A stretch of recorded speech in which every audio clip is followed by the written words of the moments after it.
한 어린 소녀가 있었습니다.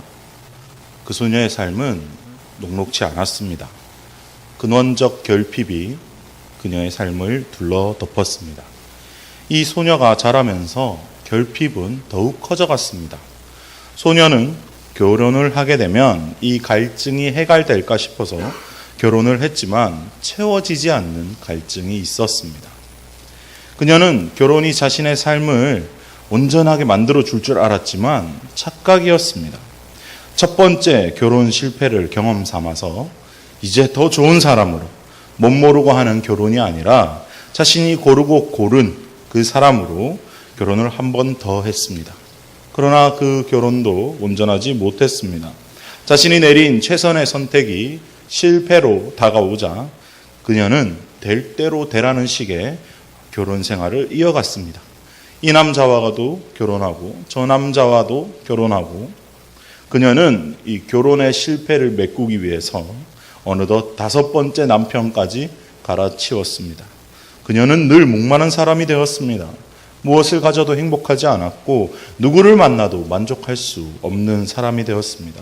그녀는 결혼이 자신의 삶을 채울 수 없다는 것을 깨닫기까지 걸린 시간은 이미 6번의 결혼을 한 뒤였습니다. 그녀는 비참했을 것입니다. 행복해지기 위해서 부단히 노력했지만 자신의 삶의 모양은 이 모양이라니, 이 꼴이라니 자신 자체가 수치스러웠을 것입니다.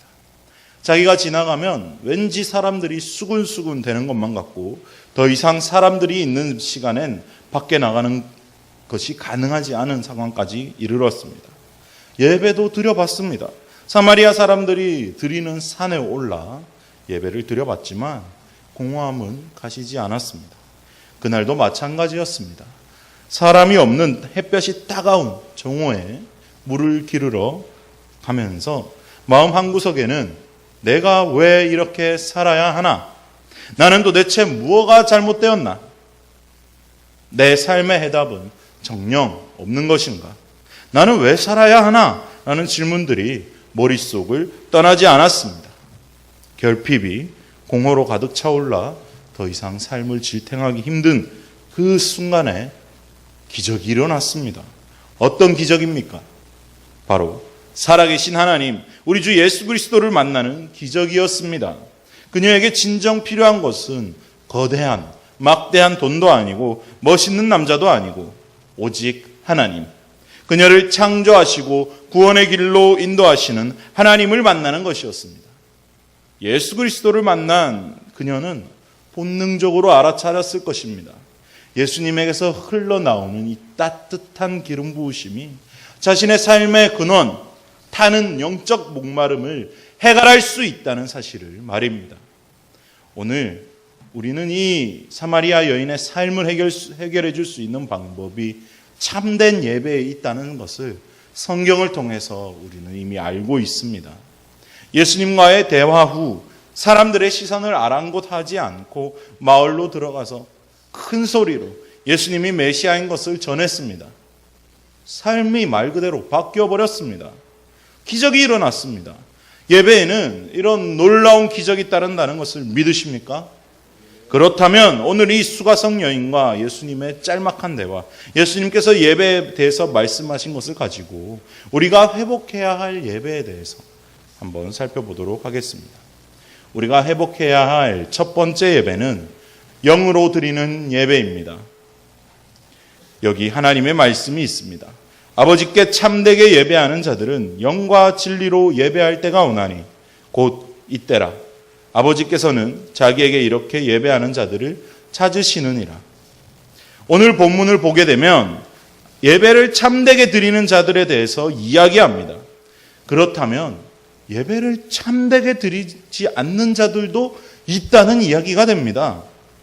예배를 참되게 드리는 것과 예배를 참되게 드리지 않는 것의 차이는 어떤 차이입니까? 영과 진리로 드리느냐 아니냐의 차이입니다. 여러분은 어떤 예배를 드리고 계십니까? 여러분은 참되게 예배하는 성도들이십니까? 아무도 아니십니까? 그렇다면 영과 진리로 드리는 예배는 도대체 어떤 예배입니까? 이 질문에 선뜻 대답하지 못한다면 어떻게 참되게 예배하는 자라 이야기할 수 있겠습니까? 어쩌면 우리가 수없이 드려왔던 예배들도 헛되게 드린지는 아닌지, 헛되게 드렸을지는 아닌지 한번 체크해 봐야 한다는 겁니다. 오늘 영과 진리로 드리는 예배를 회복하는 저와 여러분이 되시길 소망합니다. 자, 먼저 그렇다면 영에 대해서 한번 알아봅시다.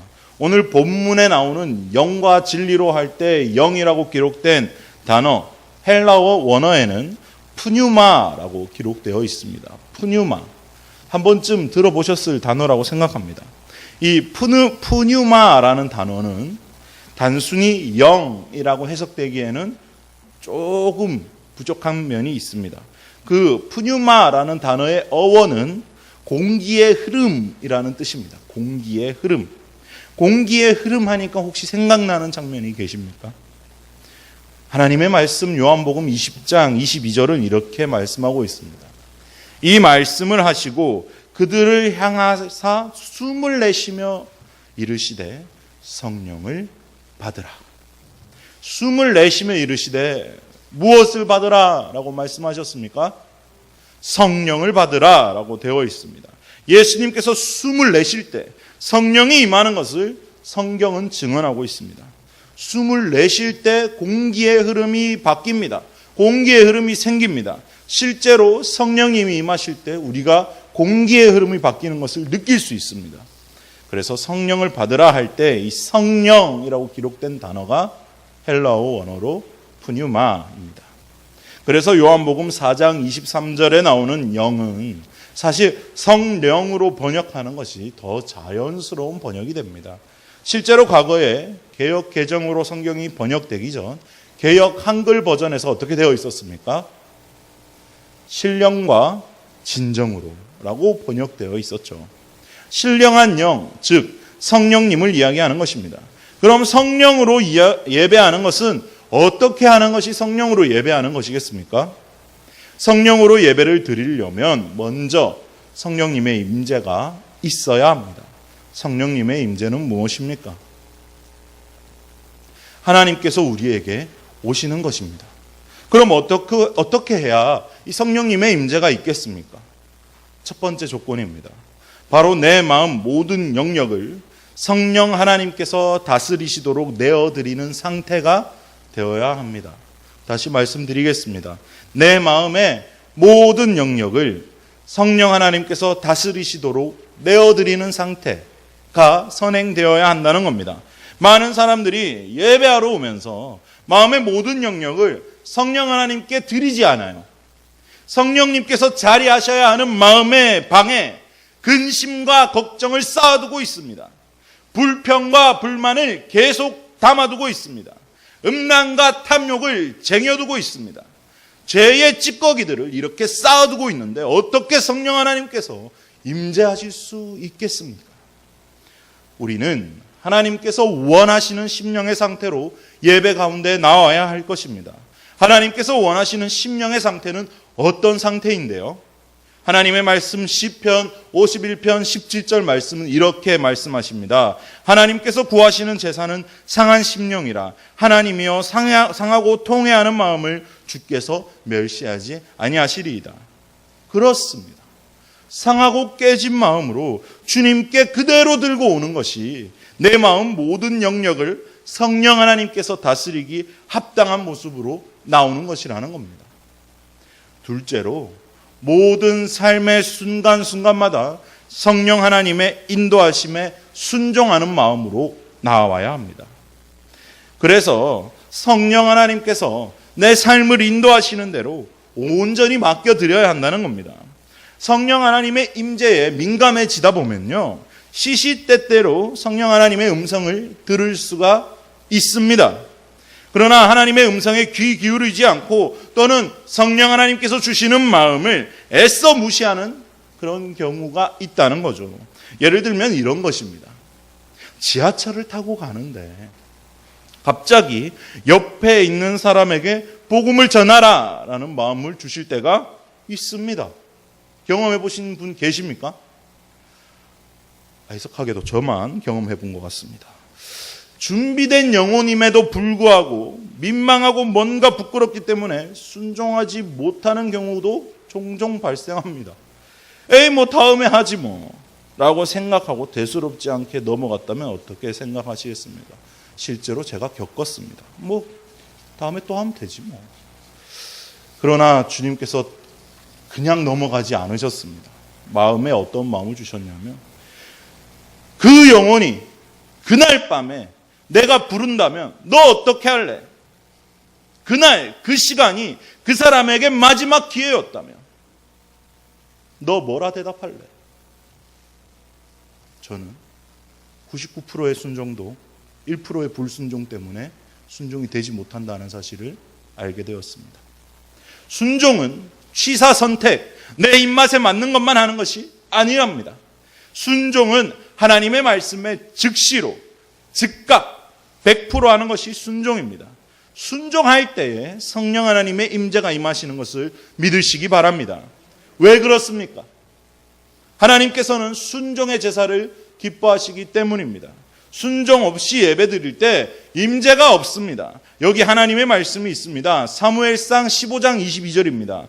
사무엘이 이르되 여호와께서 번제와 다른 제사를 그의 목소리를 청종하시는 것을 좋아하심 같이 좋아하시겠나이까?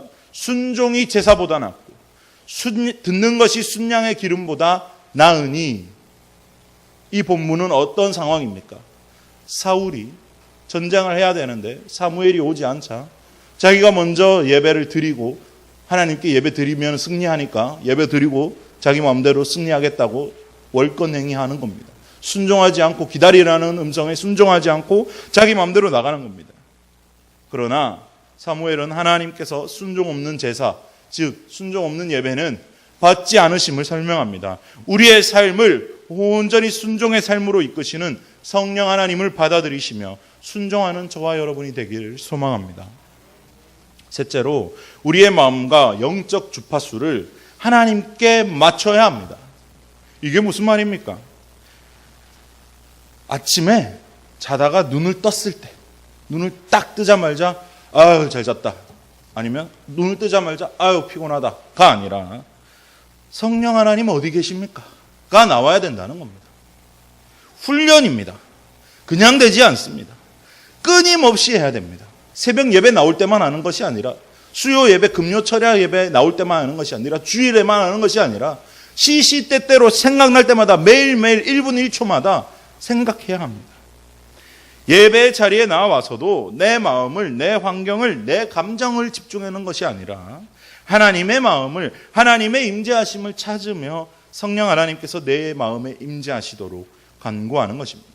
그럴 때 성령 하나님의 임재가 옵니다. 간혹 오지 않는 경우가 있습니다. 어떨 때입니까? 그건 우리가 속으로, 속마음으로 실제로 하나님을, 성령 하나님을 거절하고 있으면 오시지 않습니다. 성령 하나님께서 오시면 어떤 현상들이 발생하는데요? 내 마음에 죄를 드러냅니다. 나를 성령으로 조명하실 때, 내가 빛 가운데로 나아갈 때 나의 교만함들과 나의 죄악들이 드러나는 것이 싫습니다. 들킬 것 같아서 못 나가겠다고 합니다. 성령 하나님의 임재를 거부하는 사람들이 있습니다. 예배의 자리에 나오면서 말입니다. 이걸 얼마나 비참한 예배인 줄 아십니까? 예를 들어 이런 겁니다. 실제로 여러분 사우나 하십니까? 목욕탕 가서 때를 미십니까? 씻으러 돈을 내고 아주 좋은 목욕탕, 아주 좋은 사우나에 가서 씻어야 되는데 욕탕에 들어가면 내 때가 나올까 봐 안 들어가겠다 라고 말하는 사람이 있습니까? 그런 사람이 있다면 그런 사람 보고 얼마나 어리석은 사람이라 하겠습니까? 그런데 실제로 예배 자리에 나오면서 성령 하나님의 임재를 거부하는 성도들은 있다는 겁니다. 그래서 하나님께서는 우리가 날마다 회개하고 보혈로, 주님의 보혈로 우리의 죄를 씻기를 원하십니다. 왜 그렇습니까? 그것이 하나님께서 우리와 연합하실 수 있는 유일한 방법이기 때문입니다. 성령님의 임재가 없으면 나의 마음을 성령님께서 주장하시지 못하기 때문에, 성령님의 임재가 있어야만 내가 처한 상황, 감정과 배경에 상관없이 하나님을 찬양할 수 있기 때문입니다. 이 얼마나 놀라운 사실입니까? 그래서 우리는 성령 하나님의 임재를 항상 유지하려고 노력해야 하며 잃어버리지 않도록 노력해야 한다는 겁니다. 그렇다면 여러분, 우리는 지금 성령 하나님의 임재를 느끼고 있으십니까? 지금 우리가 예배드리고 있는데 성령 하나님의 임재가 있냐 이 말입니다. 우리가 영과 진리로 예배드려야 하는데 성령 하나님의 임재가 없다면 우리가 드리는 예배가 참된 예배가 되지 않잖아요. 참되게 예배하지 않는데 어떻게 살아갈 수 있겠습니까? 참되지 않은 예배에 무슨 유익이 있겠습니까? 그건 그저 종교 생활에 불과합니다. 이 종교 생활에 만족하시겠습니까? 돈 내고 사우나에 들어가서 그냥 수증기만 살짝 맞고 나오시겠습니까? 그건 우리 원수 사탄이 가장 좋아하는 일입니다. 그렇다면 우리 어떻게 해야 하겠습니까? 여러분은 이 특별 새벽 예배에 무슨 기대를 가지고 나오셨습니까? 피곤하다, 빨리 끝나고 갔으면 좋겠다라는 마음으로 나오셨습니까? 아니면 2달마다 한 번씩 돌아오는데 무슨 특별 새벽이냐라는 마음으로 나오셨습니까? 아닙니다. 우리는 이제껏 수많은 특별 새벽 기도를 드렸지만 정말 이번 특별 새벽 부흥회에 쏟아지는 주님의 임재를 기대하며 내가 목숨을 걸고 성령님의 임재에 한번 빠져보겠다는 마음으로 나와야 하지 않겠습니까?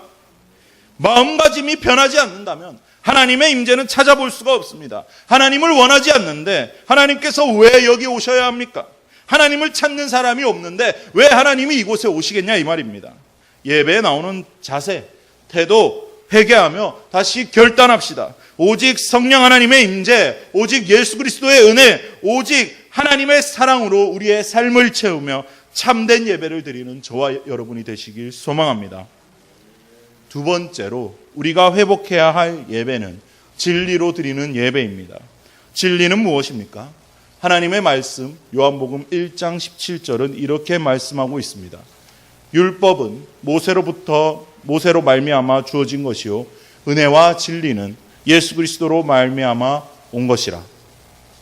하나님의 말씀에 따르면 은혜와 진리가 예수 그리스도로부터 왔다라고 말씀하십니다.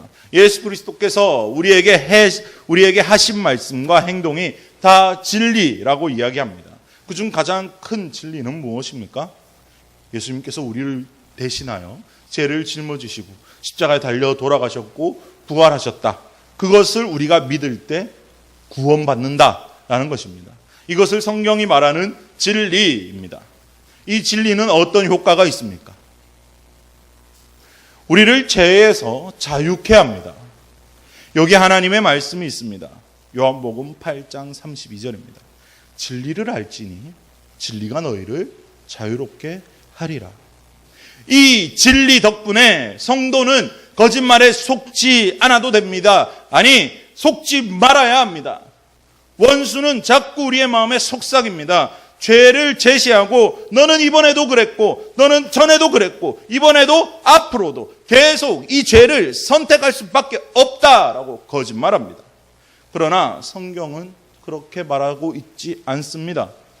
로마서 6장 6절부터 15절까지 한번 같이 찾아서 교독해 보도록 하겠습니다. 로마서 6장 6절부터 15절까지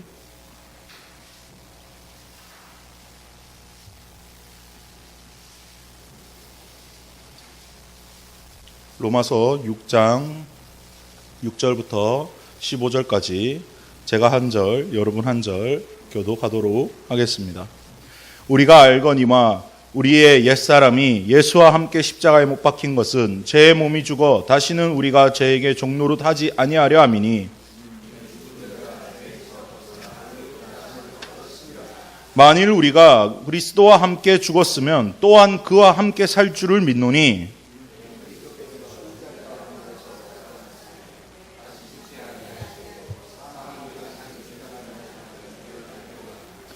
그가 죽으심은 죄에 대하여 단번에 죽으심이요 그가 살아계심은 하나님께 대하여 살아계심이니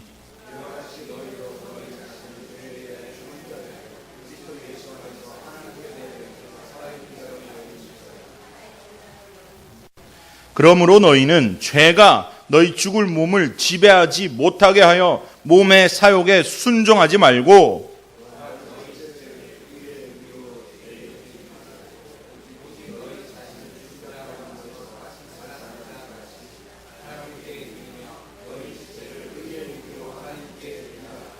죄가 너희를 주장하지 못하리니 이는 너희가 법 아래에 있지 아니하고 은혜 아래에 있음이라.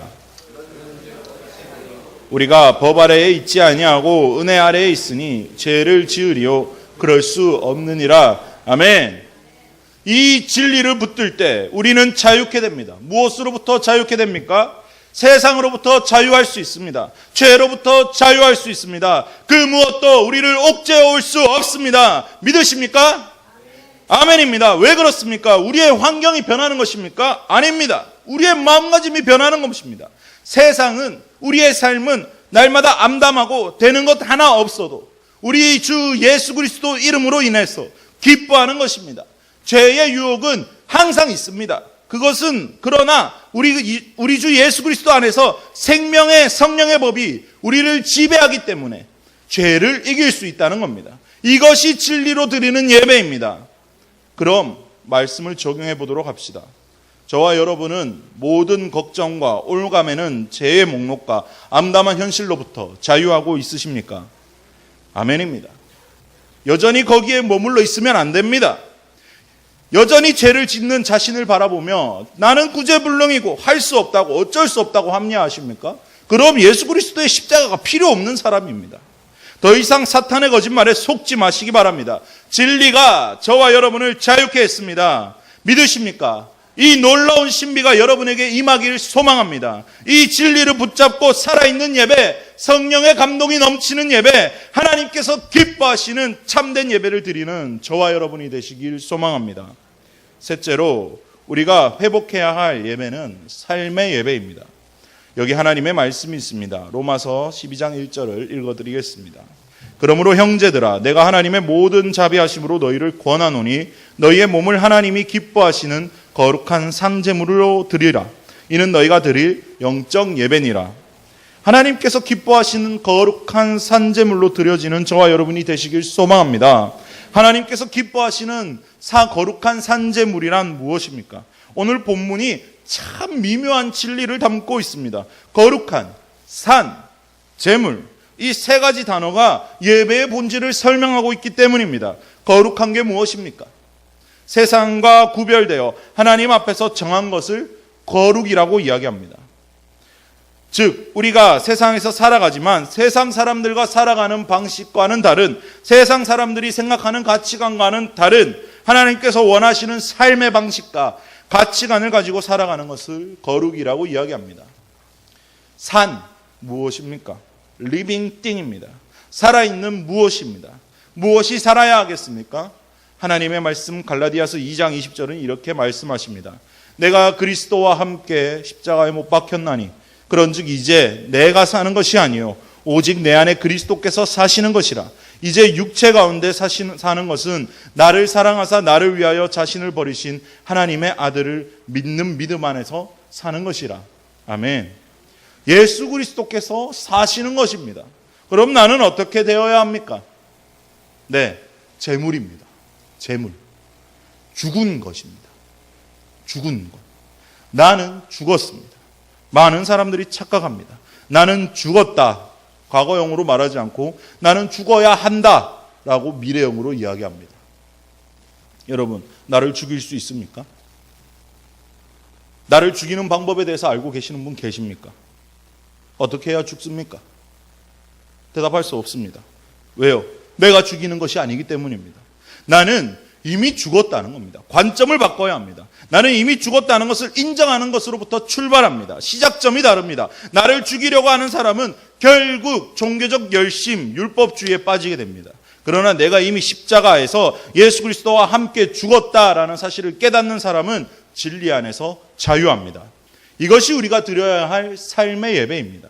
그래서 하나님의 말씀 로마서 12장 2절 본문은 이렇게 이야기합니다. 너희는 이 세대를 본받지 말고 오직 마음을 새롭게 함으로 변화를 받아 하나님의 선하시고 기뻐하시고 온전하신 뜻이 무엇인지를 분별하도록 하라. 이 세대를 본받지 말고는 거룩한 산제물이라는 말 중에 거룩한이라는 말과 동일합니다. 마음을 새롭게 함으로 변화를 받아, 이 말은 산, 요 한마디에 다 들어있습니다. 예수 그리스도가 사는 것. 즉 예수 그리스도께서 내 안에 살아계시고 나는 새로운 피조물이 되었다는 것입니다. 하나님의 선하시고 기뻐하시고 온전하신 뜻은 무엇입니까? 내가 이미 죽었고 나는 예수 그리스도로 사는 것입니다. 할렐루야입니다. 여러분, 예배가 삶이 되는 기적을 누리시길 원하십니까? 그렇다면 이 말씀을 붙드십시오. 그때에 새로운 피조물이 되신 저와 여러분은 기뻐 뛰며 주를 볼 것입니다. 세상이 우리를 두려워할 것입니다. 우리를 올가매려 드는 사탄의 세력은 한 길로 왔다가 7길로 도망갈 것입니다. 세상이 우리의 믿음을 감당하지 못할 것입니다. 사랑하는 성도 여러분, 예배가 삶이 되는 기적, 우리가 말씀을 붙들 때 시작됩니다. 성령님의 임재로 가득 찬 예배, 진리가 선포되며 하나님과 연합하는 예배, 그 예배가 주일 본당에서만 시작되는 것이 아니라 우리의 삶에서 이어져서 세상을 바꾸고 하나님의 나라를 오게 하는 살아있는 예배자, 승리하는 예배자 되시길 소망합니다.